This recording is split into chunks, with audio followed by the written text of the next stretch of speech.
আসসালামু আলাইকুম dear student, আজকে আমরা ট্রান্সিটিভ ভার্ব এবং ফ্যাক্টিটিভ ভার্বের মধ্যে কি পার্থক্য এই বিষয়টা দেখব। যদিও দুটি ভার্ব দেখতে আমাদের কাছে একই মনে হয়, কিন্তু দুটি ভার্বের মধ্যে পার্থক্য রয়েছে। চলো দেখা যাক। প্রথমে আমরা ট্রান্সিটিভ ভার্বটা দেখব। ট্রান্সিটিভের স্ট্রাকচার হলো যে সাবজেক্ট প্লাস ভার্ব, এরপরে indirect object, direct object. Transitive মানে দুটি অবজেক্ট গ্রহণ করবে।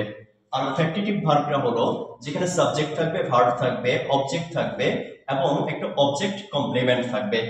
তো চলো ট্রান্সিটিভ ভার্বের একটা উদাহরণ দেখা যাক। এখানে আছে যে he gave me a gift, সে আমাকে একটি গিফট দিয়েছিল।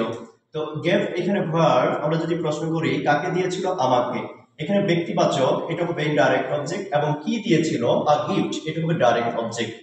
তো এই দুইটা অবজেক্ট নিয়ে গ্যাপ ভার্বটা পরিপূর্ণ অর্থ প্রকাশ করতেছে, এই জন্য এখানে গ্যাপটা হলো ট্রান্সিটিভ ভার্ব।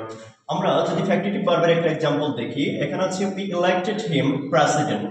তো উই ইলেক্টেড হিম, আমরা তাকে নির্বাচিত করেছিলাম। প্রশ্ন থেকে কি নির্বাচিত করেছিলাম? প্রেসিডেন্ট নির্বাচিত করেছিলাম। তাহলে প্রেসিডেন্ট এটা হিমটাকে রিনেমস করেছে, সো প্রেসিডেন্ট এখানে কমপ্লিমেন্ট। সো আমার মনে হয় তোমরা ট্রান্সিটিভ এবং ফ্যাক্টিটিভ ভার্বের পার্থক্য বুঝতে পেরেছো।